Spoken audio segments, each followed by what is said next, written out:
बिल्कुल। देखिए एक चीज़ और इंटरेस्टिंग है आशीष, हम क्लोज हुए थे 22,568 पर, एडजस्टमेंट हमको ले आई थी 22,604 पर। कई लोग इस एडजस्टमेंट का फायदा उठाते हैं, वो 330 पे बाय करते हैं क्योंकि ये जानकर कि अगर फ्लैट भी खुल गए तो थोड़ा सा पॉजिटिव मिल जाएगा आपको, तो ठीक है। तो देखते हैं आज एक्चुअली शुरुआत कहाँ पर होती है।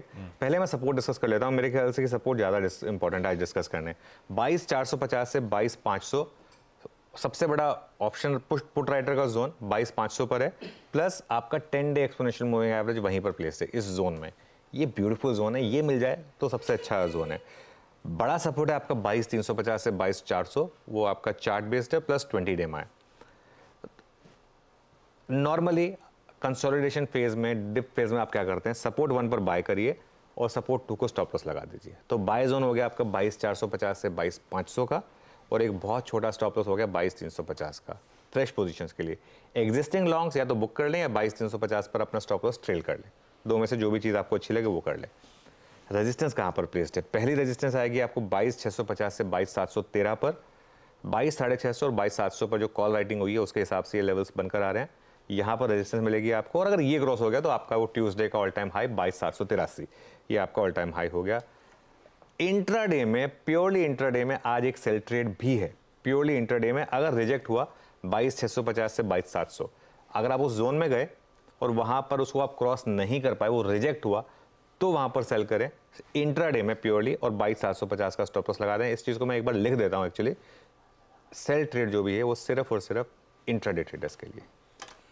बिल्कुल ठीक, ये है अप्रोच हमारा निफ्टी को लेकर।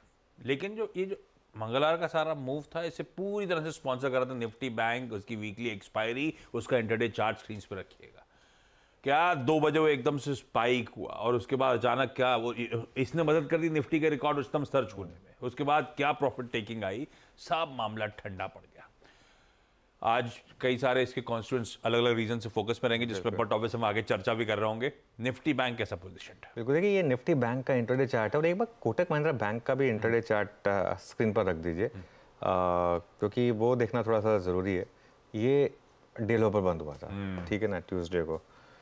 और एक बार फेडरल बैंक रख दीजिए ज़रा स्क्रीन पर, उसका भी इंटरडे चार्ट आपकी स्क्रीन पर आ जाएगा। फेडरल बैंक का वैसे हमारी स्पॉटलाइट में आया था, ये देखिए स्क्रीन बहुत कुछ कहती है आपको, ठीक है ना। ये चीज़ें मतलब बाद में समझ में आती है कि ये क्या है, मतलब क्या स्क्रीन बता रही है आपको कि क्या हो रहा है, ठीक है। खैर कोटक आज फिर हर्ट करेगा बैंक निफ्टी को एक बार। अब कोटक में दिक्कत ये आ गई है, हम कुछ देर में स्टॉक्स ऑफ द डे में भी डिस्कस करेंगे। अब ये जो फैक्टर्स है ना कोटक के, अब ये सिर्फ टेक्निकल नहीं रह गए हैं, ये फंडामेंटल हो गए हैं। ये लीडरशिप बहुत मायने रखती है बैंकों में, ठीक है ना। सर्विसेज बेस्ड इंडस्ट्री में आपका एकमात्र एसेट होता है पीपल। आज की डेट में बैंकों के सबसे बड़े एसेट क्या होते हैं, लोग ही तो होते हैं, वो जो टेक्नोलॉजी वगैरह ये सब भी तो होते हैं। तो ये एक बार हर्ट होगा, क्या बाकी शेयर इसको कॉम्पेंसेट करेंगे? और बाकी शेयर जो कॉम्पेंसेट करेंगे उसमें 3 नाम सबसे इंपॉर्टेंट होंगे। एक्सिस जो सबसे स्ट्रॉन्ग स्टॉक रहा है, सबसे स्ट्रॉन्ग अर्निंग्स थी, ICICI जो चला अर्निंग्स के बाद, और स्टेट बैंक ऑफ इंडिया जहां अर्निंग्स अब तक आई नहीं है लेकिन एक्सपेक्टेशन है कि शायद अर्निंग्स अच्छी आएंगी इसके लिए। प्लस फेडरल बैंक आज थोड़ा चलना चाहिए। अब फेडरल बैंक भी कोई बहुत छोटा स्टॉक नहीं है, तो उसका भी थोड़ा सा एक इम्पैक्ट रहेगा यहाँ पर। मोटा मोटी बैंक निफ्टी ज़्यादा स्ट्रॉन्ग इंडेक्स है कंपेयर टू निफ्टी, हमने डिस्कस किया लगातार, और वो 51,000 का मेरा व्यू अभी भी इंटैक्ट है। लेकिन बहुत ही नियर टर्म में एक्सट्रीमली ओवरबॉट है।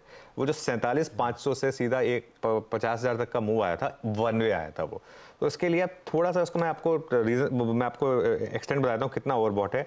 10 डे में 48,526 पर, 20 डे में 48,162 पर। मतलब 10 डे में तक जाने के लिए आपको 1000 पॉइंट की करेक्शन चाहिए। मैं ये नहीं कह रहा कि 1000 पॉइंट की करेक्शन आएगी, या तो मूविंग एवरेज ऊपर आए या मार्केट नीचे आए या दोनों हो। तो कई बार नॉर्मली दोनों होते हैं, कंसोलिडेशन होता है इंडेक्स लेवल पर और मूविंग एवरेज ऊपर आ जाता है। बैंक निफ्टी पे आज मैं आशीष कोई ट्रेड नहीं ले रहा हूँ, क्योंकि आज बैंक निफ्टी पर कोई भी ट्रेड लेना लॉटरी के तरीके से। स्क्रीन देखेंगे, स्क्रीन देखकर जो भी समझ में आएगा, सब 9:30 के आसपास एक व्यू लेंगे कि क्या बन रहा है यहाँ पर, उसके बाद एक डिसीजन लेंगे। प्री मेडिटेटेड आज अगर आप बैंक निफ्टी में कोई भी ट्रेड लेके जाएंगे ना, लिख लीजिए मुझसे, आपके स्टॉप लॉस लगेंगे आज। इसके लिए बैंक निफ्टी में कोई प्री मेडिटेटेड नहीं है, स्क्रीन देखकर ही डिसाइड करेंगे। बिल्कुल ठीक।